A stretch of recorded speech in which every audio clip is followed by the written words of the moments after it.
Introduction. Rich Dad, Poor Dad.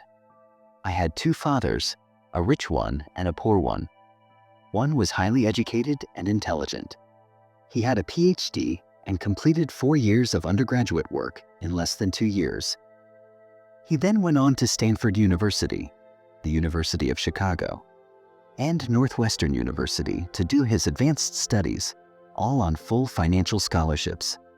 The other father never finished the 8th grade. Both men were successful in their careers, working hard all their lives. Both earned substantial incomes, yet one always struggled financially. The other would become one of the richest men in Hawaii. One died leaving tens of millions of dollars to his family, charities, and his church. The other left bills to be paid. Both men were strong, charismatic, and influential. Both men offered me advice, but they did not advise the same things. Both men believed strongly in education, but did not recommend the same course of study. If I had had only but one dad, I would have had to accept or reject his advice. Having two dads offered me the choice of contrasting points of view, one of a rich man and one of a poor man. Instead of simply accepting or rejecting one or the other, I found myself thinking more, comparing, and then choosing for myself.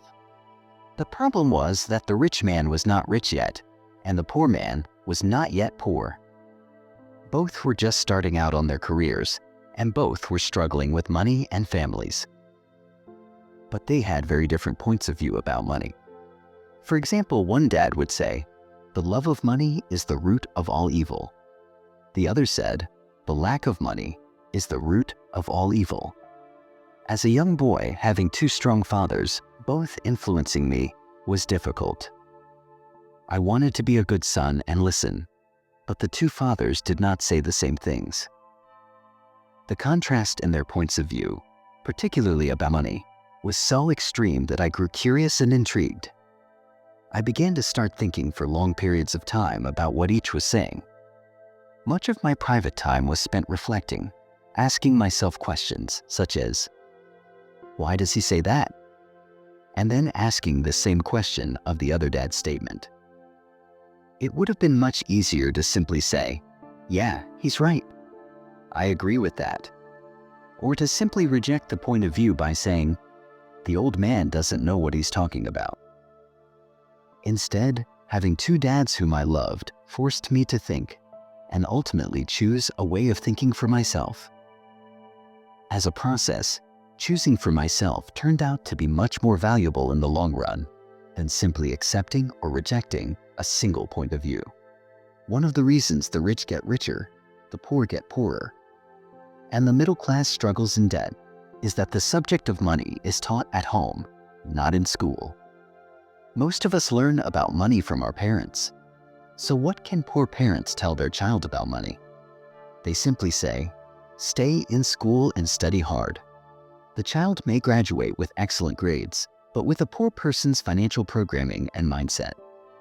Sadly, money is not taught in schools. Schools focus on scholastic and professional skills, but not on financial skills. This explains how smart bankers, doctors, and accountants who earned excellent grades may struggle financially all of their lives. Our staggering national debt is due in large part to highly educated politicians and government officials making financial decisions with little or no training in the subject of money. Today, I often wonder what will soon happen when we have millions of people who need financial and medical assistance. They will be dependent upon their families or the government for financial support. What will happen when Medicare and Social Security run out of money? How will a nation survive if teaching children about money continues to be left to parents, most of whom will be, or already are, poor? Because I had two influential fathers, I learned from both of them. I had to think about each dad's advice, and in doing so, I gained valuable insight into the power and effect of one's thoughts on one's life. For example, one dad had a habit of saying, "I can't afford it." The other dad forbade those words to be used. He insisted I ask, "How can I afford it?" One is a statement, and the other is a question. One lets you off the hook, and the other forces you to think. My soon-to-be rich dad would explain that by automatically saying the words, "I can't afford it," your brain stops working. By asking the question, "How can I afford it?" your brain is put to work. He did not mean that you should buy everything you want. He was fanatical about exercising your mind, the most powerful computer in the world. He'd say, "My brain gets stronger every day because I exercise it. The stronger it gets, the more money I can make." He believed that automatically saying, "I can't afford it," was a sign of mental laziness. Although both dads worked hard, I noticed that one dad had a habit of putting his brain to sleep when it came to finances, and the other had a habit of exercising his brain. The long-term result was that one dad grew stronger financially and the other grew weaker. It is not much different from a person who goes to the gym to exercise on a regular basis versus someone who sits on the couch watching television. Proper physical exercise increases your chances for health, and proper mental exercise increases your chances for wealth. My two dads had opposing attitudes, and that affected the way they thought. One dad thought that the rich should pay more in taxes to take care of those less fortunate. The other said, "Taxes punish those who produce and reward those who don't produce." One dad recommended, "Study hard so you can find a good company to work for." The other recommended, "Study hard so you can find a good company to buy." One dad said, "The reason I'm not rich is because I have you kids." The other said, "The reason I must be rich is because I have you kids." One encouraged talking about money and business at the dinner table, while the other forbade the subject of money to be discussed over a meal. One said, "When it comes to money, play it safe. Don't take risks." The other said, "Learn to manage risk." One believed, "Our home is our largest investment and our greatest asset." The other believed, "My house is a liability, and if your house is your largest investment, you're in trouble." Both dads paid their bills on time, yet one paid his bills of first, while the other paid his bills last. One dad believed in a company or the government taking care of you and your needs. He was always concerned about pay raises, retirement plans, medical benefits, sick leave, vacation days, and other perks. He was impressed with two of his uncles who joined the military and earned a retirement and entitlement package for life after 20 years of active service.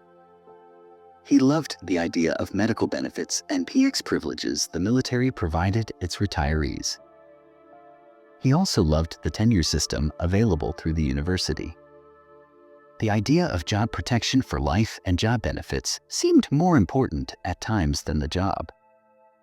He would often say, "I've worked hard for the government, and I'm entitled to these benefits."